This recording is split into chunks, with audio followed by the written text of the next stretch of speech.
कभी कभी सबसे ज्यादा ताकत तुम्हें तब मिलती है जब तुम अकेला रहना सीख जाते हो। जब तुम दूसरों की मौजूदगी पर निर्भर रहना छोड़ देते हो तो लोग भी तुम्हें हल्के में लेना छोड़ देते हैं। अकेला रहना मतलब ये नहीं कि तुम्हें किसी की जरूरत नहीं है, बल्कि ये है कि तुम्हें अपनी वैल्यू पता है और तुम किसी भी रिश्ते, दोस्ती या साथ के लिए अपनी इज्जत और सेल्फ रिस्पेक्ट से समझौता नहीं करते। अकेला रहना कमजोरी नहीं, ताकत है। ये एक स्किल है, एक आर्ट है जिसे सीखने के बाद तुम्हारी कीमत, तुम्हारी वैल्यू कई गुना बढ़ जाती है। अकेला रहना मतलब लोगों से कट जाना नहीं होता। इसका मतलब है अपने आप को इतना मजबूत करना कि तुम्हारी खुशी, तुम्हारी शांति और तुम्हारा कॉन्फिडेंस किसी और पर निर्भर ना हो। बहुत से लोग रिलेशनशिप, दोस्ती या भीड़ में सिर्फ इसलिए रहते हैं क्योंकि उन्हें अकेले रहने से डर लगता है। ये डर तुम्हें लोगों की गलतियों, धोखे और बुरे व्यवहार को सहने पर मजबूर कर देती है, क्योंकि तुम्हें लगता है अगर ये चला गया तो मैं अकेला पड़ जाऊंगा। यही डर तुम्हारी कीमत कम कर देता है। लोग जानते हैं कि तुम्हें अकेले रहने से डर लगता है तो वो तुम्हारा इस्तेमाल करते हैं, तुम्हें हल्के में लेते हैं। दोस्तों, अकेले रहने से आपकी वैल्यू कैसे बढ़ती है और आप अकेले रहना कैसे सीख सकते हो, इसको मैं डिटेल में बताऊंगा। बस आप इस वीडियो के एंड तक बने रहें। तो दोस्तों स्टार्ट करते हैं, अकेले रहने से आपकी वैल्यू बढ़ती कैसे। सबसे पहला, तुम अपनी खुशी पर कंट्रोल करते हो। जब तुम्हें खुश रहने के लिए दूसरों पर निर्भर नहीं रहना पड़ता तो कोई भी तुम्हारे मूड, तुम्हारी जिंदगी और तुम्हारे फैसले पर हावी नहीं हो पाता।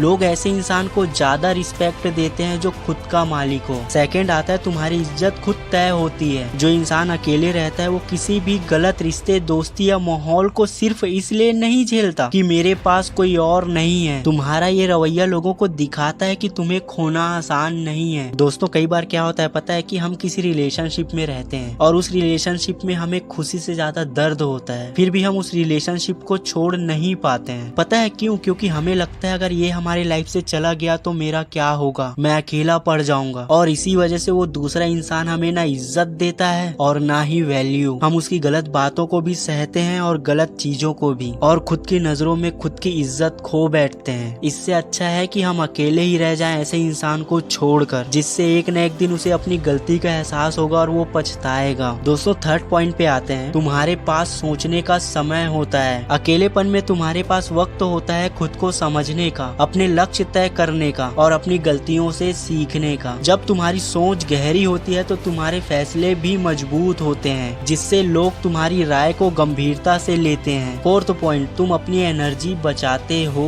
जब तुम लगातार गलत लोगों के साथ समय बिताते हो तो तुम्हारी एनर्जी खत्म होती जाती है। अकेले रहकर तुम वही एनर्जी अपने काम, अपने शरीर, अपनी स्किल और अपने सपनों पर लगा सकते हो। दोस्तों, ये बात तो रही आपकी वैल्यू बढ़ाने की। आप अकेले रहते हो तो इन सब चीजों की वजह से आपकी वैल्यू बढ़ जाती है। अब बात आती है कि अकेला रहना सीखे कैसे। आज के टाइम पे मेंटेलिटी ये हो गई है कि हम एक सेकंड भी मोबाइल फोन से दूर नहीं रह सकते, या फिर ऐसे किसी पर्सन से जो हमारे बहुत करीब है, जिसे हम चाह कर भी छोड़ नहीं सकते। तो मैं कुछ तरीके बताऊंगा जिसे आप फॉलो करके अपनी जिंदगी में आगे बढ़ सकते हैं। तो चलिए जानते हैं वो पॉइंट्स। फर्स्ट, छोटे छोटे समय के लिए अकेले रहना शुरू करो। शुरुआत में अगर तुम सीधे लंबे समय तक अकेले रहने की कोशिश करोगे तो तुम्हें बोरियत, बेचैनी या डर महसूस हो सकता है। इसलिए इसे छोटे छोटे कदमों से शुरू करो। जैसे एक दिन पूरा सोशल मीडिया डिटॉक्स करो, कोई भी इंस्टाग्राम, व्हाट्सएप, यूट्यूब नहीं, सिर्फ और सिर्फ तुम और तुम्हारा समय। मोबाइल में स्क्रीन टाइम लिमिट लगाओ ताकि दिन में सिर्फ 1 से 2 घंटे ही इस्तेमाल हो। थोड़ी देर पार्क में अकेले बैठो बिना फोन के, बस अपने आसपास के माहौल को महसूस करो। वीकेंड पर 2 से 3 घंटा नो कांटेक्ट टाइम रखो, जिसमें कोई मैसेज, कॉल या चैट नहीं करोगे। धीरे धीरे तुम्हारा दिमाग बिना दूसरों की मौजूदगी के भी शांत रहना सीख जाएगा, और यही पहला कदम है अकेलेपन में भी खुश रहने का। सेकंड आता है, खुद के लिए काम करो। अकेलेपन का सबसे बड़ा फायदा ये है कि तुम्हारे पास अपने ऊपर इन्वेस्ट करने का समय होता है, जिसे आप जिम ज्वाइन करके अपने शरीर को बेहतर बना सकते हो। कोई नई स्किल सीख सकते हो, जैसे graphic designing, video editing, coding या पब्लिक स्पीकिंग। और किताबें पढ़ो जो तुम्हें नई सोच और नया नजरिया दे। और खास बात, एब्जॉर्ब करो। अपने दिन और अपने विचारों को लिखो ताकि तुम खुद को और अच्छे से समझ सको। ये सब काम तुम्हें अंदर से स्ट्रॉन्ग और बाहर से इम्प्रेसिव बना देगा। जब लोग देखेंगे कि तुम खुद को बेहतर बना रहे हो तो तुम्हारी वैल्यू अपने आप बढ़ जाएगी। तीसरा पॉइंट आता है, गलत रिश्तों को खत्म करो। कभी कभी हम सिर्फ अकेलेपन के डर से ऐसे लोगों को अपनी जिंदगी में रखते हैं जो हमारी इज्जत नहीं करते, हमें सपोर्ट नहीं करते या हमें लगातार नीचे गिराते हैं। ऐसे रिश्ते खत्म करने से डर लगता है, लेकिन याद रखो, गलत गलत लोगों के साथ रहना अकेले रहने से कई ज्यादा नुकसानदायक है। जैसे ही तुम गलत रिश्तों से निकलते हो, तुम्हारे पास सही लोगों के आने के लिए जगह और समय बचता है। ये कदम तुम्हारे सेल्फ रिस्पेक्ट को कई गुना बढ़ा देगा। फोर्थ पॉइंट आता है अपने लक्ष्य पर फोकस करो। अकेलापन एक सुनहरा मौका है अपने ड्रीम पर पूरा ध्यान देने का। जब तुम भीड़ से दूर हो जाते हो तो तुम्हारे पास किसी और ड्रामा या निगेटिविटी में उलझने का टाइम नहीं होता है। अपना हर दिन अपने लक्ष्य के हिसाब से प्लान करो, चाहे वो बिजनेस हो, करियर हो, हेल्थ हो या फिर पर्सनल ग्रोथ हो। याद रखो, जब तुम अपने गोल में बिजी हो तो अकेलापन दुश्मन नहीं, तुम्हारा सबसे बड़ा साथी बन जाता है। फिफ्थ पॉइंट आता है ट्रैवल सोलो। दुनिया को अपने नजरिए से देखने का सबसे अच्छा तरीका है अकेले सफर करना। किसी नए शहर या जगह जाओ जहाँ तुम्हें कोई नहीं जानता है। वहाँ अपने फैसले खुद लो, कहाँ रुकना है, क्या खाना है, कहाँ घूमना है। ये तुम्हें आत्मनिर्भर और कॉन्फिडेंट बना देगा। और सबसे बड़ी बात, तुम खुद के साथ समय बिताना सीख जाओगे और ये समझोगे कि अकेलापन डरावना नहीं, आजादी है। दोस्तों, अंत में यही कहना चाहूंगा, अकेले रहना तुम्हें मजबूत बनाता है, तुम्हें सिखाता है कि तुम्हारी वैल्यू किसी और की मौजूदगी से नहीं बल्कि तुम्हारे खुद के आत्म सम्मान, तुम्हारे आत्मविश्वास और तुम्हारे आत्मनिर्भर होने से तय होती है। जब तुम अकेले रहना सीख लेते हो तो दुनिया तुम्हें खोने से डरने लगती है। याद रखो दोस्त, जिस दिन तुम खुद को चुनना सीख जाओगे उसी दिन दुनिया भी तुम्हें चुनना शुरू कर देगी। इसी के साथ मैं अपनी बात को विराम देता हूँ। अगर आपको ये वीडियो अच्छी लगी तो इस वीडियो को लाइक और इस चैनल को सब्सक्राइब जरूर करें और इस वीडियो को उन लोगों तक शेयर करें जो अपनी जिंदगी में आगे बढ़ना चाहते हैं। मैं मिलता हूँ ऐसे ही मेरी मोटिवेशन वीडियो के साथ। तब तक के लिए जय हिंद, जय भारत।